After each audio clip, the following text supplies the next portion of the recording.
welcome to our conversation about biotech boards, how to be in the room where it happens. As many of you know, we formed Elevate to advance the cause of East Asian American leadership in biotech. And I really hope folks have been able to catch some of the fantastic conversations that my fellow founders have organized on topics like being a CEO, what investors look at when they look at opportunities, and the challenges of being an Asian woman leader in biotech. So those are all linked to on the Elevate website. Hope you can catch those. Today, we're going to talk about biotech boardrooms, which is the environment where the future of our industry often gets shaped. So really important topic. We're excited. And we put this panel together because board service can sometimes seem distant or inaccessible to early and mid-career professionals. And so our goal today is to break that down a little bit and to think about when and how joining a board could make some sense. So to that end, I've got two wonderful panelists joining me. I'm excited to welcome Carole Ho. Carole's the Chief Medical Officer and Head of Development at Denali Therapeutics. She's a veteran drug development leader in startup, biotech, and large pharma environments who brings firsthand experience navigating both science and strategy to the boards that she serves on. She was previously VP of Clinical Development at Genentech. And currently, she's on two boards, the boards of Beam Therapeutics, a public company, and NGM Biopharmaceuticals, which is a private company currently. My other panelist is David Chun. David leads Equilar, which is a firm that's deeply involved in board searches and governance data. David just brings this incredible bird's eye view of how board decisions actually get made across industries. Prior to founding Equilar, David was an investment banker with DLJ, and he also worked in consulting for Bain. David sits on several nonprofit boards, excuse me, including the Silicon Valley Leadership Group, Silicon Valley Community Foundation, Commonwealth Club, World Affairs, and PGA Reach. So I'll be moderating the panel, but I'll also be sharing from my own journey. So maybe I'll just start by talking a bit about my own history. I think people can read about the highlights of my career, but in short, it was starting off as an MD by training, and then I got an MBA. And for me, that was a bridge to joining Goldman Sachs, where I was an investment banker for 14 years, and I co-headed that biotech effort. From there, I made the decision to jump to Moderna back in the early years as a CFO. This was back in 2014, and I spent 6 years helping to build out that company and getting it capitalized. And then most recently, in the past number of years, I've formed a biotech venture capital firm called Ascenta Capital.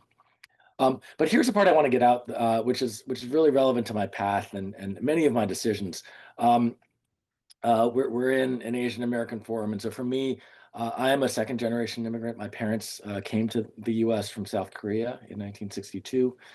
They were graduate students. They came to the Midwest for school and ultimately raised me in the suburbs of Pittsburgh, which was, I'd say, distinctly non-diverse. But like many folks, the path that they helped me pave was one of academic excellence, hard work, encouragement to be in a professional career, i.e., medicine specifically for me. And let me just say, there were two major things that I think are relevant right now. Two major things that were not really in that mix. One is presence. Being able to put yourself out there. And the second thing that we can reflect on is sort of a culture of risk taking. And for me, I think these were learned behaviors over time, and they contributed so much to where I am now. And so hopefully we'll return to some of those themes as we explore this board topic. So with that, let's turn to the first topic of how do you get on the board and why. So Carole, can I turn to you? Maybe could you share your personal background a bit and including your career, and then just segue please into the story of how your board journey started? That'd be great. Yeah, great. Thanks, Lawrence. And just hearing your story, very much resonates with my background growing up, but I'll start out with where I am now. I'm currently the Chief Medical Officer and Head of Development at Denali Therapeutics, which I joined as a startup as a founding management team member and built my organization from the ground up as the first individual within the development organization. My background, I'm a neurologist physician by training and a neuroscientist, having spent a lot of time in clinical training, but also in basic science training. I did my undergraduate at Harvard and then medical school at Cornell, and then did all of my medical training back at Harvard in the Mass General before moving to Stanford, where I was in academia seeing patients and also doing basic science research before making a transition into industry.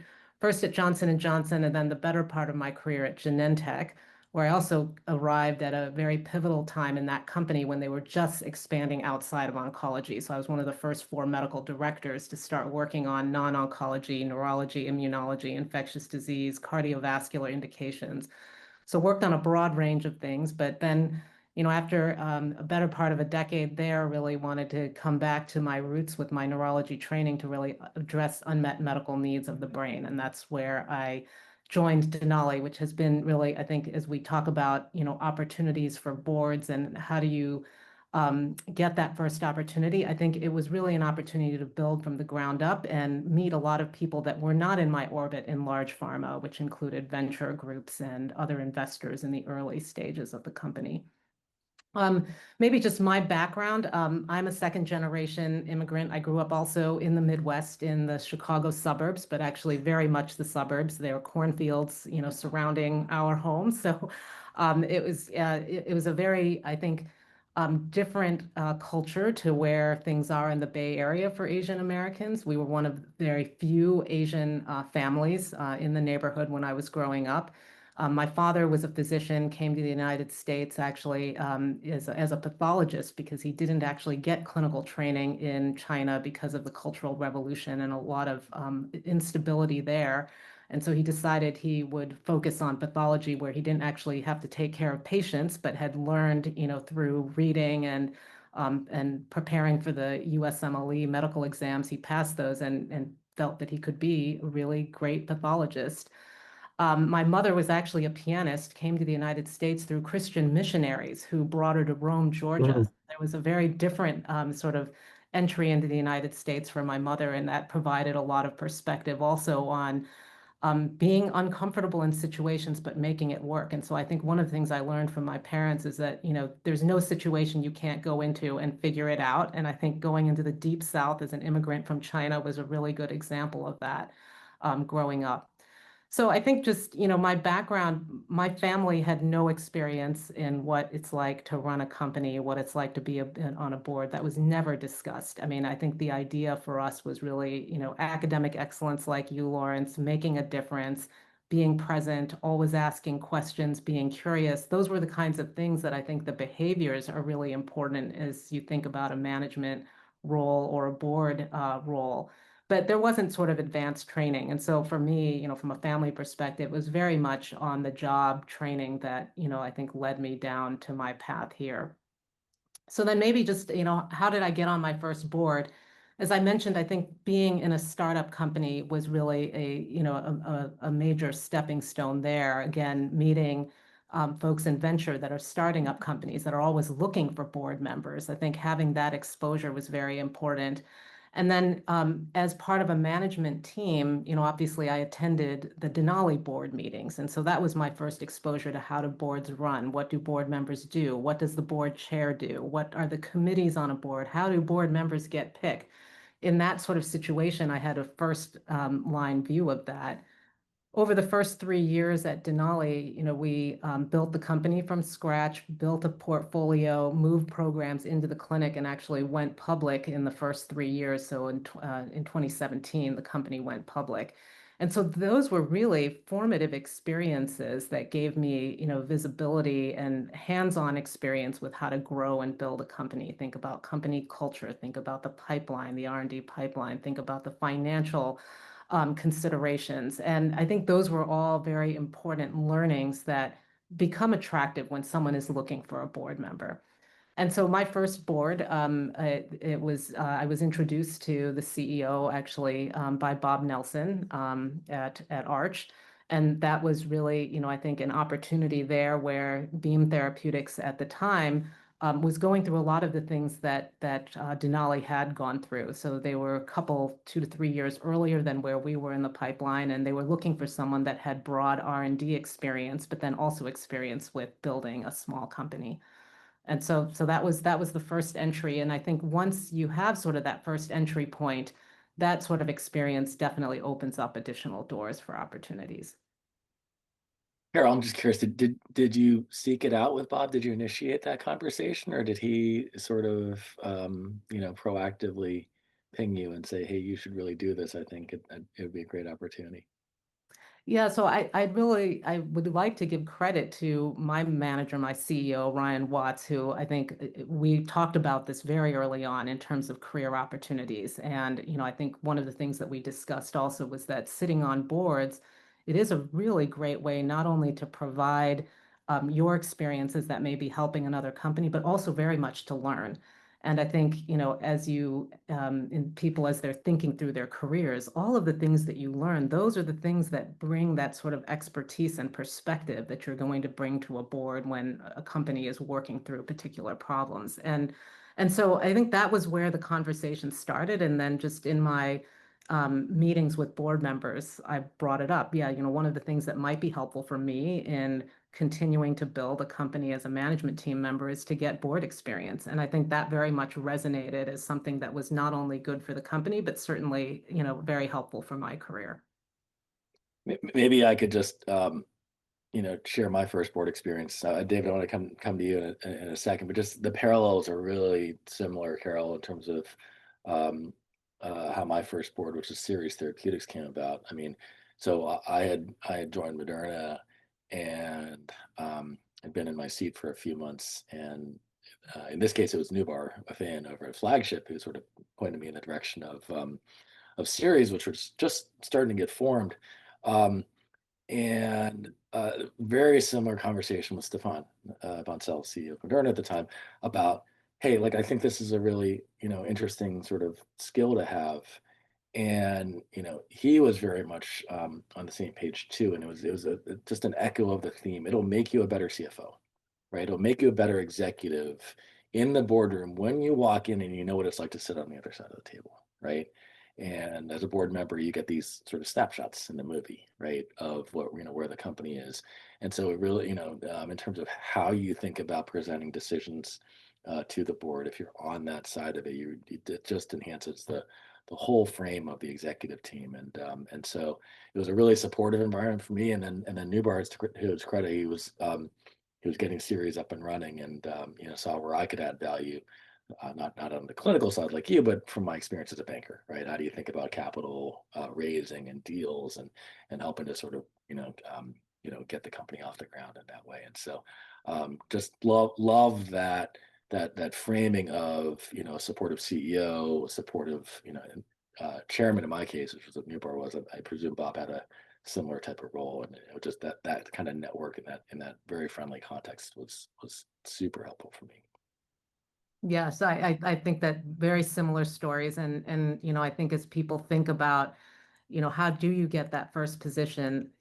A lot of it is what you're doing and how you show up and what you demonstrate that you're capable of in a management role and, a operator role. And then I think people see that like, okay, well, here's some expertise that this person has that could be valuable for this other company. And that's, I think, where those conversations start. Yeah, yeah, great.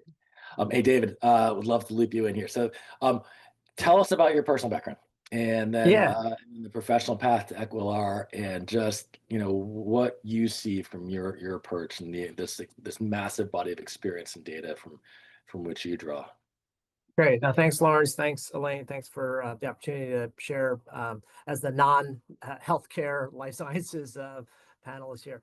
So, a Korean immigrant myself, came as a baby, late 60s. So right after the Immigration Act passed, my dad was able to come study here in the United States. So we moved to New Jersey. New Jersey in 1968 is not the New Jersey, the Pal Park that we know of today. So it was, not not a lot of Asians. The only other Asian I remember from my school was Jean Fuji at Pierpont Elementary in Rutherford, New Jersey. But so did my undergrad at the University of Virginia, worked in consulting at Bain and a software company, then got my MBA, and then went to work on Wall Street. Lorence and I, and I'm assuming Carole old enough to remember who DLJ was, Donaldson, Lufkin, and Genentech, that got bought by Credit Suisse, and Credit Suisse, they're not even around anymore. So I can't even, point to where does DLJ sit today.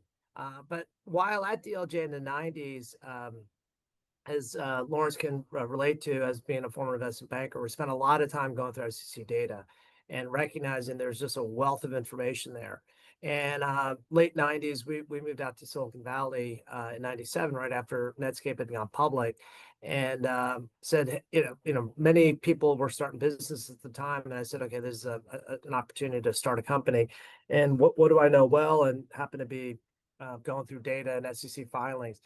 And so launched Equilar in 2000, couple of fits and starts, but we got into this whole corporate governance area. And you'll see the Equilar name out there often around executive pay studies. So CEO pay studies, we just a bunch of series, especially this time of the year with Associated Press, New York Times, and others. And while collecting the pay data, we've been building a database of executives and board members. So think of it as a high-end LinkedIn. And as myself as a Asian American, Korean American immigrant, diversity is obviously very important to all of us that are on today's call. And so we were fortunate enough to be very involved early on. We've been tracking gender diversity, ethnic diversity, and whatnot. And so I just feel very fortunate we're in a position to help groups like Elevate. Lorence and I, we know each other also through TAF. Working very closely with Norman Chen, even though we haven't come public with this yet, but there is an initiative we're working on to, work on representation on boards. And as Lorence mentioned, I'm sitting on several nonprofit boards, and it's all been through the network. It's through people you've known, I've known over the years who've reached out to get involved.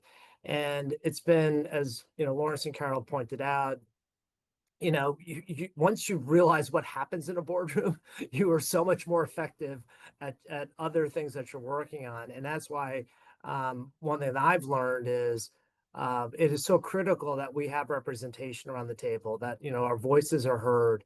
And so excited to, support Elevate and be involved here. So thank you. So that's amazing. I love how you're bringing the data to bear. Any thoughts on just first-time board members, right? So, you've got the LinkedIn database that shows this like incredible web of folks who sit in, multiple seats, multiple executive positions. But how about that first seat? What observations do you have there? Yeah, I mean, it as you know, the first one is the hardest. It's a catch-22, right? As people look for board candidates, they want somebody who wants experience. But then, well, how do you get experience? You got to be on a board. So I think it is so critical that that people who are on the call, as each of you pointed out, it was a mentor. It was somebody in your network that advocated for you. So it is so critical. If the search firms play an absolutely critical role in the process, right? Many boards will use a search firm, but so many board positions, especially for somebody, a first-time board member, it's going to be coming through your network. And what we are seeing, though, from a diversity perspective, interestingly, we're doing this on June 19th. The diversity numbers are definitely swinging back. We all have been reading what's happening out in the press, and so it is more challenging, and that's why I'm excited here that that the group has formed, that each of you are going to be opening up your networks and helping each other out, because that's really how this comes about. That's awesome. Let's talk about skills to bring into the boardroom. What makes people valuable? How do you build those skills? One audience member, Alice, asked, what are the key skills you should have before you even think about joining a board? So maybe Carole, what do you think? What are the top few things that great board members walk into the boardroom with? Yeah, so maybe I'll just talk first about expertise. I mean, you do have to have some expertise, right? Obviously, to be on a board. And I think just thinking about where you get that expertise, I think this does come in leadership roles wherever you are in companies. I think it's the interactions in those leadership roles that are going to be different for everybody.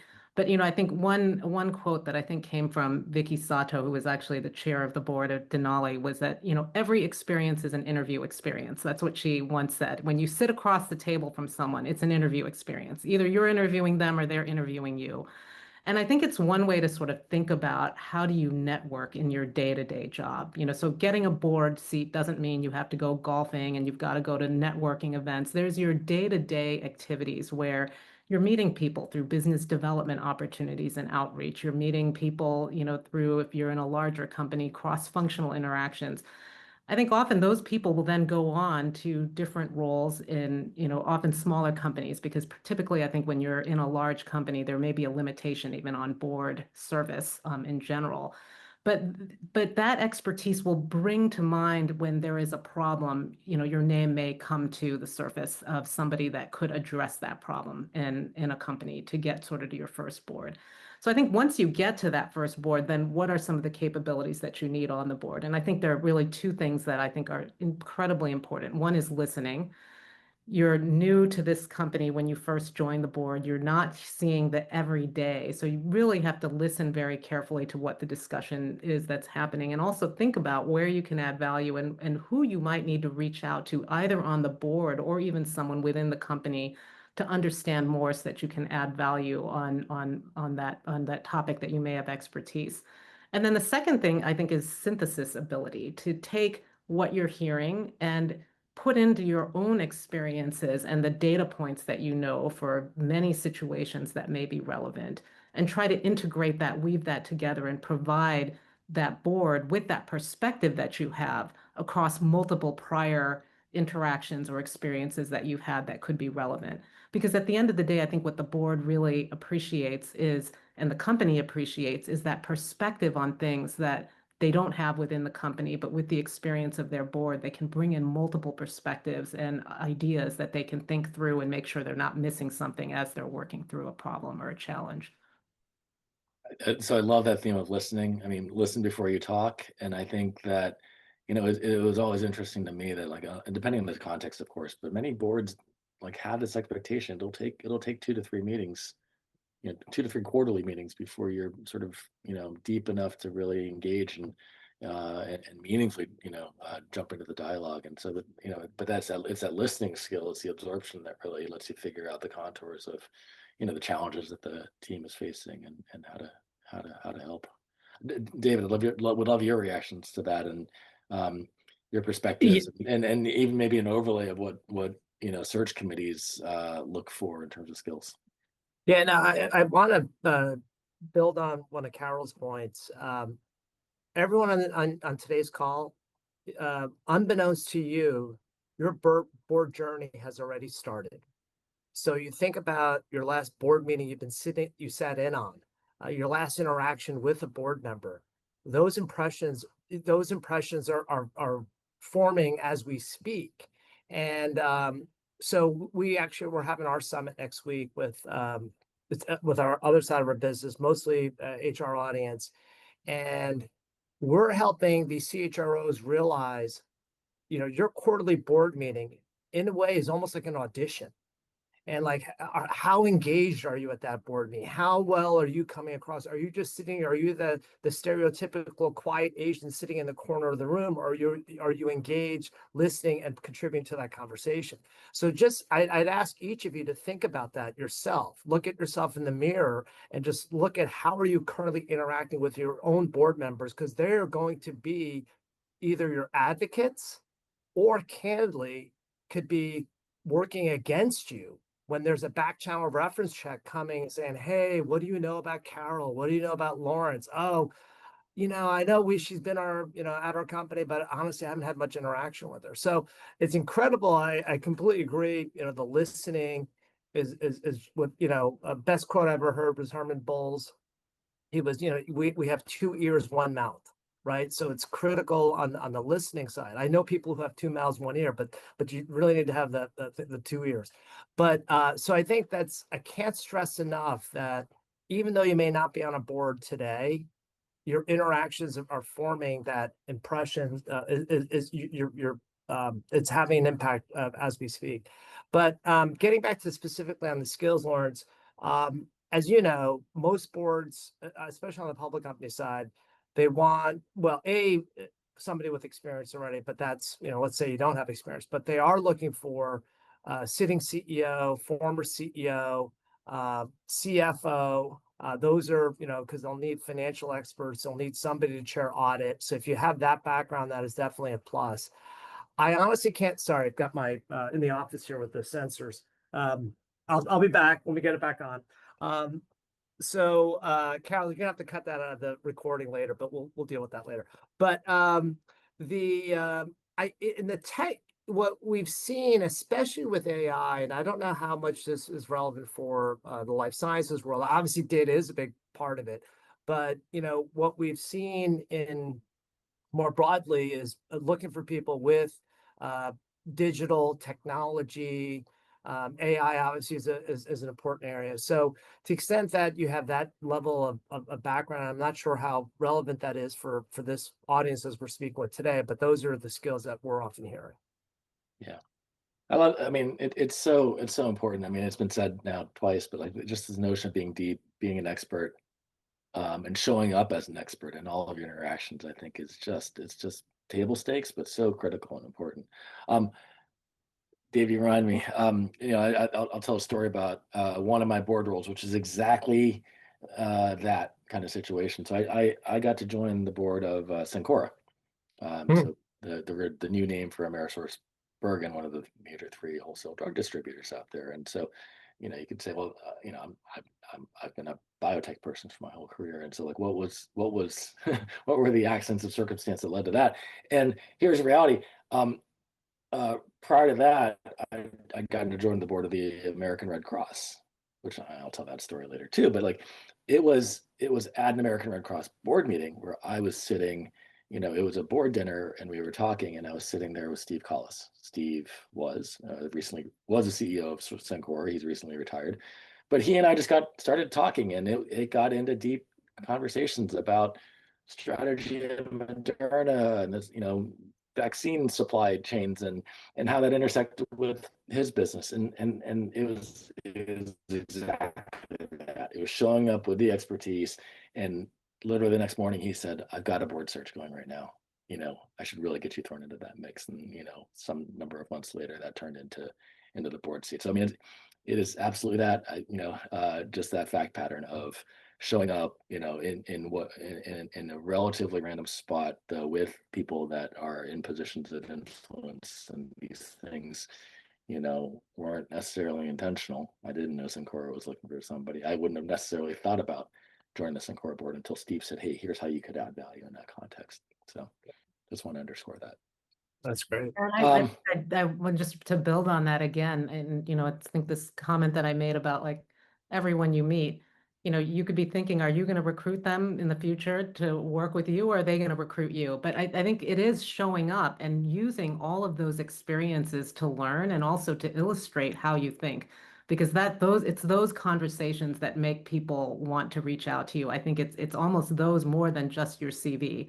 And so I think those are so critical. Then maybe I just also want to build on, David, your comment about not being the quiet Asian in the corner of the room on the board. I mean, it's very interesting. And, I took actually the Stanford Rock Center board director course, and it was very interesting. One of the things they were talking about was the fact that in a boardroom, typically it's, 10% or 20% of the board doing 70 to 80% of the talking. And guess what? It's not usually people that look like us. But it's not just we are the ones that are feeling that, other board members are feeling that. And it is something that, we need to bring that diversity into these boardrooms, to not only be sometimes that person that is doing the 80% of the talking, but to bring that diversity of ensuring that everybody's voice is heard, because we very much know that when you let 2 or 3 people do the talking, you get a lot of groupthink. And I think there's a lot of value sitting on a board of being that person that's willing to speak up, even when sometimes it feels like the direction of the board discussion is being driven by one or two people. Coming in and, you don't have to say that much, but simply just saying, well, I have a different perspective on what I'm hearing is incredibly valuable on a board. Agree. And having the confidence to do that. Yes. I think that is a huge skill, right? If we're just distilling that down to like how do you show up and not necessarily disagree, but offer that different perspective, or if you see something that you're really not concerned about, perhaps, or you want to press on, how do you ask hard questions to management respectfully, right? But also, you're playing a role. You're a critical part of governance, and I think that is something that you can practice, because of we all live it in different team settings, right? How do you interact with peers in a respectful way, while trying to get to the right answer, right? And that's you got that shared goal, and so I actually think that experience of being on a well-functioning executive team translates very well into a board context, as well. We got a lot of questions of double clicking on this sort of networking point and sort of how to get noticed and how to. I'm just. Are there other tricks of the trade that Carole, David, you might offer? I mean, are there specific role transitions, that you could imagine? This was a question from Vivian in the audience. Like, are there specific, choices that one could make in terms of taking on different roles over time to raise your profile? I think I know the answer, but I'm curious if you've got stories along those lines where that could help. Carole, do you want to go first? Sure, I can give a few comments, and then David, it'd be great to hear your experience there. So I do think that your uniqueness of who you are is very much created by where your passion is and what kinds of opportunities one has taken. And I do think that in board roles, they are looking for somebody that is different than the standard phenotype that, you might typically think of as the, C-suite executive. That's where, people are initially going to. And so I think that really having that diversity of experiences and not being afraid to take on new opportunities that feel outside of your comfort zone is incredibly important. And I think that's something that I have to admit I did more not by intention, but by circumstance, where something would change in a company and they'd say, "We need this. Are you willing to do it?" And I think my answer was generally yes. And so it was circumstance more than I sought out those opportunities. But I do think it's, for people as they look at their career, if those circumstances aren't happening, by nature of the business that is changing, it's sometimes worth, I think, looking at that, because I think having more diverse experiences does make you more attractive, to being on a board. Yeah, no, David? agree. Sorry, No, go ahead. Lorence. Yeah, no, I'm just looking at some of the, yeah, I mean, the obvious, what you'll learn about me is, I'm all about how do we connect people and how do you take advantage of networks you have access to, and start with your own board. You'll be stunned at how well they're connected to so many other companies that you didn't even realize. Because especially what I see even more so in life sciences, many of these directors sit on 3 or 4 boards, and since some of these companies are being acquired relatively young, if you look at number of these board members, the number of companies they've been affiliated with, their history, and if you look at all the board members they've interacted with, so I can't stress enough is just really taking advantage of the networks. And Lorence, your example, the American Red Cross. Some of these nonprofit boards, they, as you said, you've got the CEO Syncora. There's a question here about Dean's Advisory Board. So yeah, I mean, and getting back to what Carole was talking about earlier, find a board you're passionate about, because as these nonprofit boards, you're not getting paid. We're often being asked to contribute, so you need to be prepared for that. But really, find groups where you look at a cause you're passionate about, a combination of where you have an existing board of well-connected board members, that can be a tremendous launch pad for you personally. As you said, Lorence, you had no idea that, Cencora was looking for a board member, but now you're sitting on a Fortune 10 board, right? And just by having a conversation with somebody. So I can't stress enough that there are a lot of these great opportunities out there, and if you're thoughtful about it. Yeah, I think that's great. I think it's important what you said though. I think my takeaway would be not all nonprofit boards are created alike, right? Yes. I think you have to be very careful about, well, obviously fitting with your passion, but too, like I think there's some that are even better than others, right? I mean, I've in some of these discussions we've been a part of, Dave, like hospital boards are sometimes put out there as particularly attractive. One, you get a lot Yes. of local leaders who are involved, but it's an operating business, right? And Oh, yeah. and so for that reason, you can really find ways to dig in, add value, of course, but really, have translatable experience. I'd love any other thoughts of other instances like that or that you've seen out there. Yeah. Hospital boards, the payers, the Kaisers, the Blue Shields, they're all looking for people with healthcare, life sciences expertise. I mean, another area, interesting, Lorence, I got somebody reached out to me for a search firm looking for somebody for a mutual fund board. And so I passed along to a couple of friends over in the KFS community, say, hey, they're looking for a board member. And so I've been working with some folks over there on this. So yeah, I mean, there are these areas Not just quite a outside of. nonprofit, but yeah, I get your point. Yeah. Yeah. No, I think that's great. There are lots of paths, right? Yes. For sure. So let's see so let's talk about private versus public boards. Carole, you've seen both sides of that coin. Could you illuminate a little bit for folks just what you think the core differences are in terms of the approach and the evolution, right? I mean, we're in a business where a lot of companies start private, they go public, they grow, and that the board composition and role changes over time. So would love it if you can comment a bit on that.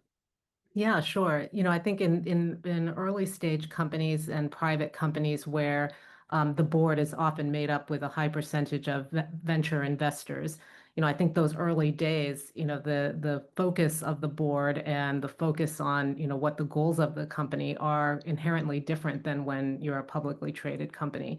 I think in many ways in a private board, there's a lot more flexibility. And I think the discussion in many cases can be more broad and far reaching because and just even the direction of the company is in such an early stage that the company can go in many directions and there isn't a requirement for public reporting on data and what's happening. And so I think in many ways, there's almost more flexibility there in early stage boards. Very exciting time also when companies are in, I think an enormous growth state potential in those early days. I think in a public stage board, there is a responsibility to the board on behalf of the shareholders, and that creates, I think, some level of different complexity and regulation around, making sure that the company is doing what is in the best interest of the shareholders as a board member. So I think, a lot of the skills are very similar. It's just the problems that are addressed and the types of conversations are different. David, thanks. David, any thoughts there? Yeah, so since we work with a lot of public boards, for better or for worse, I see so much, candidly, a disproportionate amount of time worried about disclosure process, regulatory matters, not enough time on strategy, knowing the business. I mean, there's just as you know, sitting on various committees, there's just so much of just about CYA that happens with public boards. The good news on the private side, you're not subject to those that level of scrutiny. Private boards, very much so looking for deep domain expertise, right? I'm sure it's got to be even more so in life sciences if if you're trying to build certain develop certain drugs and whatnot. Public boards, Lorence, as you pointed out, because they tend to be larger, They have a bit more flexibility of taking people who don't necessarily have the domain expertise. I mean, obviously in your background, Moderna, Cencora are much closer, but I was talking with a woman earlier this week who's in the energy industry, and she wants to join a Fortune 100 pharma board. I'm like, whoa, but that's what, you'll see some of that happening in that world. Yeah, I mean, I think, and the good news here with the smaller nonprofit board, I'm sorry, private boards, you can have a much greater impact. And that being said, you could also have much greater upside in terms of, an equity stake in the business and whatnot. So you're clearly having an opportunity to have a big part of the value creation there. Yeah. I mean, look, I might argue that there's just a natural progression, especially for, the context of our audience right here, right? I mean, we said it early, like one of the key skills is just having that deep domain expertise. And so to me, that says, not that there's a cookie cutter path for any of this, but start think about a private biotech board of leveraging, the deep domain expertise that, people sort of naturally will accumulate over time, and then you can evolve. And then if you're lucky, that company goes public, and then you start to build out those public company skill sets, the comp committee, right, which has its own rhythm, right, and working through a really important topic, but doing that with outside advisors and thinking about, the levers to pull over time. Or audit committee, has a lot of transferable skills. And to me, like that provides, once you're on those first public boards and you build those core committee skill sets, right, audit, comp, nom and gov, that becomes transferable in a way that allows you to grow, right? I mean, so again, my own experience, like I had the great fortune to go join the board of Cowen, right, the investment bank, before they got bought by TD. And again, there's a story about the network there. Jeff Solomon and I were close. He was the CEO, and like he was the one who brought me in, not because I was part of a search, but because of that relationship. Mm-hmm. But then the other piece of it was like, look, I was a banker, but I didn't, it's not like I was at the board of Goldman Sachs. I was a line banker going out and doing what bankers do every day. So like the translatable skill set was not like some deep understanding of investment bank strategy. It was, the public company skill set to say, okay, you could slot in, how to behave from a governance perspective. And like, there are these, required things that we just have to get done. And then, you can grow into the other pieces of, when, being a good business person, you can, understand, adapt, and help the company along. So I think there's a progression there that often feels natural. And then, I'm not surprised about the energy persons, jumping onto a pharma board. And I think you just see a lot of that cross fertilization Mm-hmm. at that level, right? Yeah, and there are definitely skills that because of the regulated industries and whatnot, that even though they're different industries, there's similar constructs that apply to both. Sure. I'm seeing some of the questions coming in, and we're here because of the Asian American connections. Let's talk about that for a little bit, like a little bit about, this could be about cultural themes. It could be about where where many of us stand in terms of, making strides in terms of leadership in biotech. Maybe we'll delve into like where Elevate's helping, but can we just talk a little bit about one commenter talked about the bamboo ceiling, right? And what does that mean? Where do we stand? And it may be the very pragmatic question: do you need a C-suite title to get that first board role or not? Would love reactions from either and both of you. Yeah, I can start. I mean, I think my experience with my first board was having a C-suite title, and in general, that is what I have seen. But remember, I think as careers evolve, for many people who are at a senior director level that are looking at when could I possibly be on a board, you're not that far away from being in a C-suite title. And I think that's one of the purposes of Elevate. We need to move people into those roles because that's where it starts. And, there is an attrition of percentages of Asian Americans from leadership roles and to senior director to executive director to VP and then up to the C-suite. And so I think it is our responsibility to help people get there so that you have those opportunities. I think, as we think about sort of cultural aspects, and, I see in the chat, there are questions around, is this bamboo ceiling, what is that ceiling from? Is it partly our, the approach that we have, humility, diligence, quiet execution was what somebody wrote. I think that there definitely are cultural things that lead us that way, and that our parents probably suggested to us, you're all about the work you do. It's not about the leadership. That sort of concept didn't come up. It was always about the work you do. But I think that's very modifiable. And I think a lot of the things that we maybe struggle with from a cultural perspective, that's an issue that others that are not Asian have as well. So I don't know that there's something necessarily limiting at all culturally for us to achieve those roles. And I think a lot of it is just being comfortable being uncomfortable. When it feels uncomfortable to speak up, just speak up and be uncomfortable. And I think what happens then is you're surprised sometimes that the response to that is very positive. It feels less uncomfortable. And then with practice, it's not uncomfortable at all. But I think speaking up is a really important part of, I think evolution of leadership and evolution of that leadership until you're a board member. But I think where we can really help each other is enabling each other to speak up. So in meetings, turn to your colleague or more junior colleague and say, well, what do you think? Give people that opportunity. And I think that's really where we start to build the pipeline then for Asian Americans to get these board roles. But thanks, Carole. So the title question, I wouldn't get too hung up on that. Obviously, the C-level helps. What's more important is your role. Are you at the board meetings? Are you presenting at the board meetings? Are you active in the board meetings? Because that is more for somebody who is not on a public board today, even though you're not on a board, are you in board meetings? Or do you understand how a board operates? So I think that is more critical than necessarily your title. So if you don't have, quote unquote, the title, I think it's critical for you to be able to demonstrate that, no, I've been, I presented at our board meetings, I work closely with the board, I get invited to the board dinner, those types of things. The bamboo ceiling question. So Lorence, you're gonna have Jane Hyun back on, right, for a future webinar on this. Since she coined the term. The reality is, and Carole pointed this out, each community has its own set of issues, whatever that is. And unconscious bias will always be there, no matter what we try to do. I mean, we just have to learn that it's going to be there. We're going to have to, figure out ways to overcome that.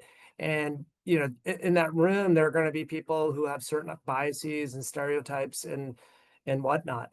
But I think, Carole, as you pointed out, is exactly advocating for each other. One thing that's exciting about the Elevate community here, and we talked about this earlier, is that, Lorence's network, your network, and others, I'm sure each of you are being contacted about board opportunities.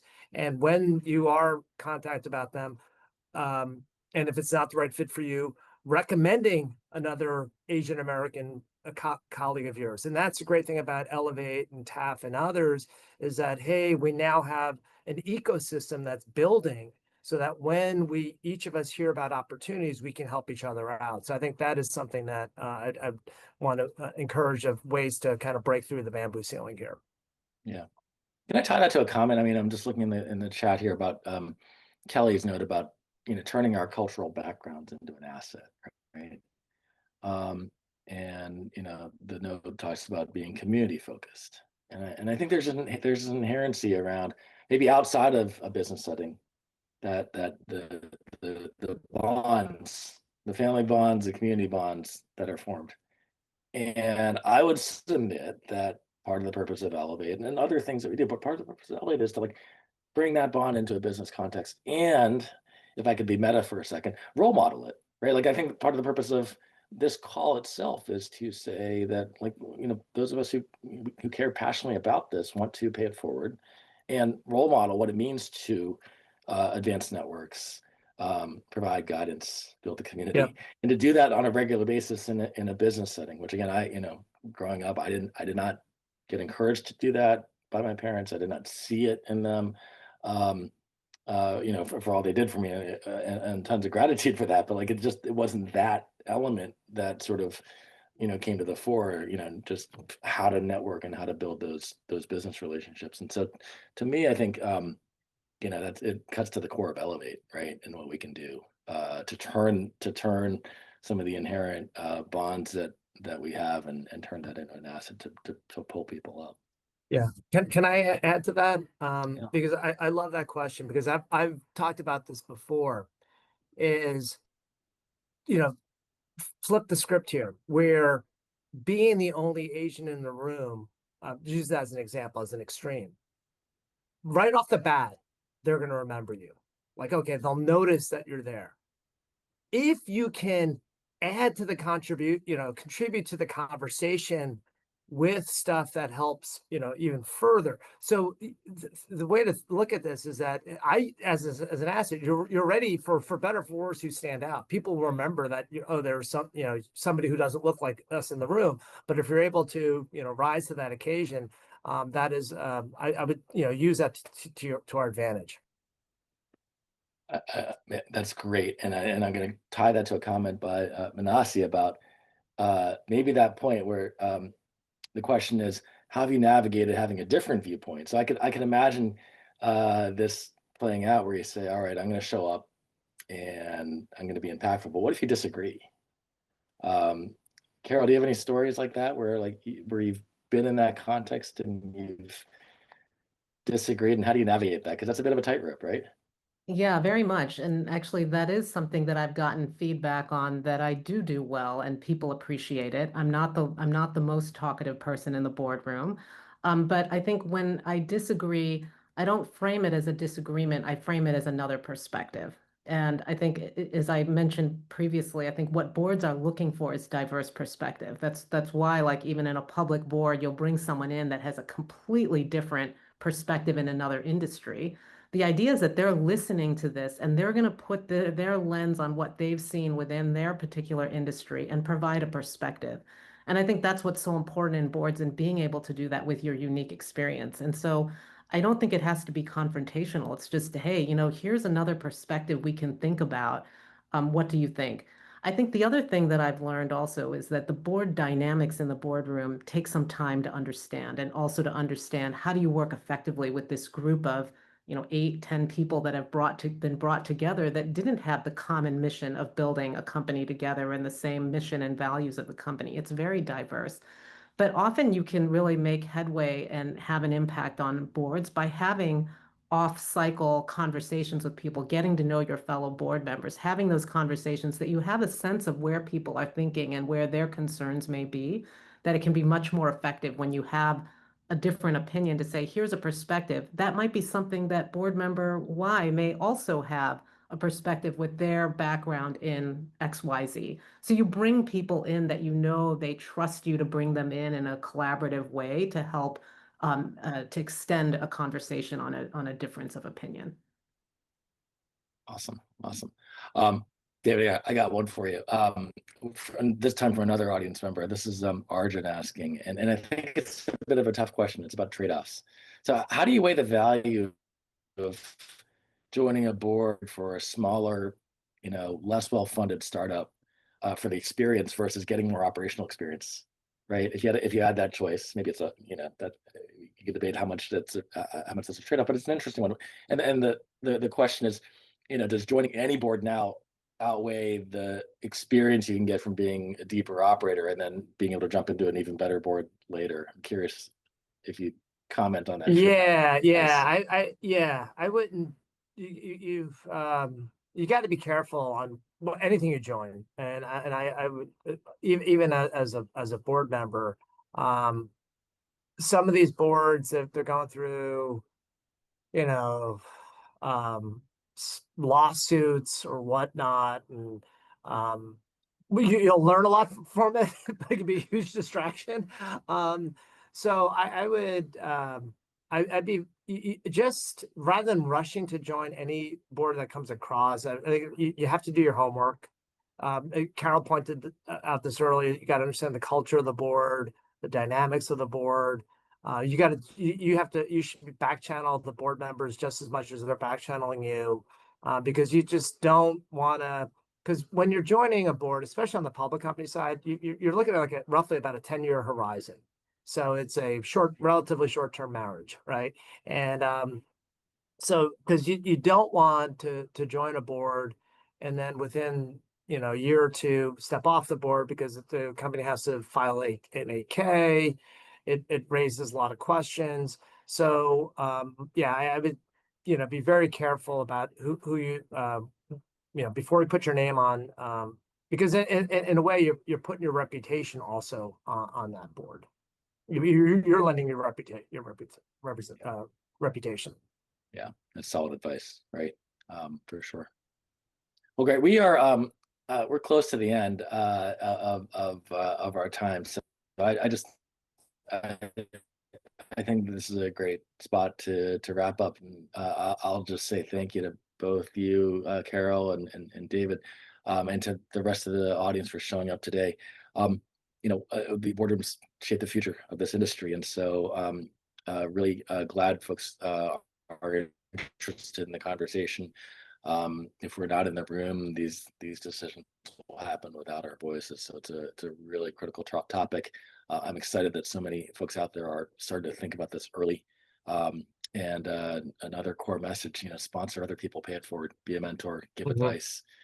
You don't have to be in our seats here on this call to give advice out and to guide the next generation, right? So be a visible leader.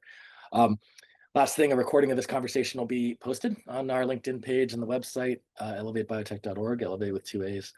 And on behalf of the organization, stay in touch. We've got more great events and virtual events coming, so keep an eye out. And thanks everybody for joining.